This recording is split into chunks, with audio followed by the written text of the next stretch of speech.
এই মুহূৰ্তত মই উপস্থিত আছো ধুবুৰী কোকৰাঝাৰ জিলা সীমান্ত তথা তামাহাট আৰু টুমবাগান সংযোগী যি বাঁহৰ দলং, এই বাঁহৰ দলংখনত মই এই মুহূৰ্তত উপস্থিত আছো। আচলতে মই সহযোগীক মই দেখুৱাবলৈ অনুৰোধ জনাইছো, যিহেতু এই বাঁহৰ দলংখনেৰে কিন্তু নিতৌ শ ছাত্ৰ ছাত্ৰী যাতায়াত কৰে, বিদ্যালয় মহাবিদ্যালয়লৈ যাতায়াত কৰে। আচলতে এই বাঁহৰ দলংখন বাৰিষা কালত কিন্তু নাথাকে, আৰু বাৰিষা কালত কিন্তু একমাত্ৰ ভৰসা হয় টুলুঙা নাও, আৰু টুলুঙা নাৱেৰে কিন্তু সময়ত বিদ্যালয়লৈ যাব নোৱাৰে বা বিভিন্ন ধৰণৰ সমস্যাৰ সন্মুখীনৰ সৃষ্টি হয়। আচলতে এই স্থানীয় ৰাইজে বিভিন্ন সময়ত বিভাগীয় কৰ্তৃপক্ষক কিন্তু অনুৰোধ জনাইছিল যে এই বাঁহৰ দলংখন আচলতে পকী দলংলৈ ৰূপান্তৰিত কৰিব লাগে, কিন্তু আচলতে বিভাগীয় কৰ্তৃপক্ষই কোনো ধৰণৰ এই মুহূৰ্তত গুৰুত্ব দিয়া নাই বা জনপ্ৰতিনিধিয়ে কিন্তু এই মুহূৰ্তত বা এই দলংখন বা পৰিদৰ্শন কৰাৰ কাৰণে কিন্তু কোনো গুৰুত্ব নাই। আচলতে স্থানীয় লোক আছে, মই জানিবলৈ যত্ন কৰিম কি কি সমস্যা সন্মুখীন হৈছে এই বাঁহৰ দলংখনে, মই জানিবলৈ যত্ন কৰিম। আপোনাৰ ওচৰলৈ আহিছোঁ।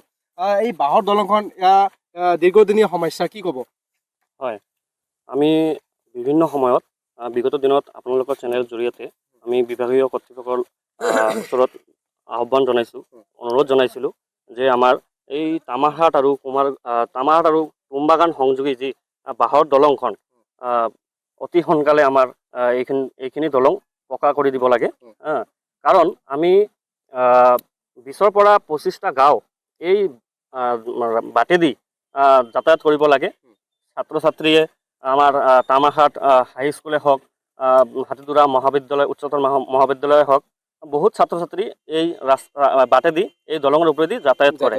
বহুত অসুবিধাৰ সন্মুখীন হৈ আছে, কাৰণ বাঁহৰ দলংখন বেছি দিন নাথাকে, 6 মাহে থাকে। কাৰণ যেতিয়া বৰ্ষাকাল আহি পৰে তেতিয়া কিন্তু আমাৰ টুলুঙা নাও একমাত্ৰ নিৰ্ভৰশীল হৈ পৰে।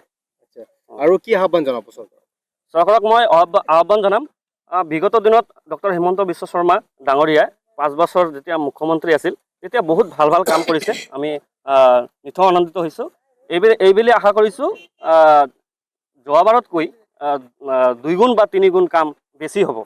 সেইবাবে ডক্টৰ হিমন্ত বিশ্ব শৰ্মা ডাঙৰীয়াক আৰু বিভাগীয় কৰ্তৃপক্ষক বিনম্ৰভাৱে অনুৰোধ জনাইছোঁ, অতি সোনকালে আমাৰ এই দলংখন পকী কৰি দিব লাগে। দাদা, আপোনাৰ ওচৰলৈ আহিছোঁ, কি ক'ব? আমি এইটো মানে আমাৰ এই বাঁহৰ দলং থকাৰ কাৰণে আমাৰ বিশেষ অসুবিধা হৈ আছে। সেইকাৰণে বিভাগীয় কৰ্তৃপক্ষক আমি অনুৰোধ জনাইছোঁ, এই 20-25খন গাঁৱৰ যি ছাত্ৰ ছাত্ৰী আৰু এইফালে হস্পিটেল আছে, হস্পিটেলত যাব লাগে, বেমাৰী লৈ যাব লাগে, তাৰ দলং নাথাকাৰ কাৰণে বিশেষ অসুবিধা হৈ আছে। আমি বিভাগীয় কৰ্তৃপক্ষক অনুৰোধ জনাইছোঁ যে অতি সোনকালে আমাৰ এই ব্ৰিজখন পকী কৰি দিব লাগে। ইয়াৰ কাৰণে আমি আপোনাক বিভাগীয় কৰ্তৃপক্ষৰ ওচৰত দাবী জনাইছোঁ। আচলতে দেখা গৈছে এই বাঁহৰ দলংখন কিন্তু বাৰিষা কালত নাথাকে, একমাত্ৰ টুলুঙা নাৱে ভৰসা হৈ পৰে। বা সময়মতে এই ছাত্ৰ ছাত্ৰীয়ে বা যাতায়াত কৰিব পাৰেনে? নোৱাৰে, যাতায়াত কৰিব নোৱাৰে, বিশেষ দিগদাৰ হয়। মানে বৰষুণ হৈ থাকে, কেতিয়াবা হাৱা বৃষ্টি হৈ থাকে, সেইকাৰণে এই নাৱেৰে যাব লগা মানে দিগদাৰ হয়। কেতিয়াবা মানে এক্সিডেণ্টো হয়।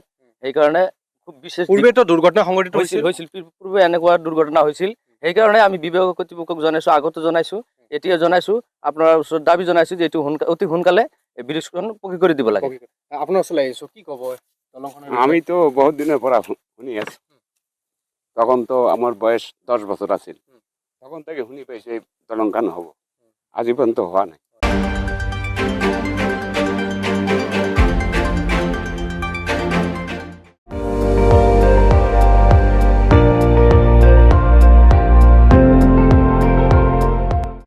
আপুনি চাই আছে ND24, সৰ্বশ্ৰেষ্ঠ নহয় সৰ্বোত্তমৰ দৌৰত।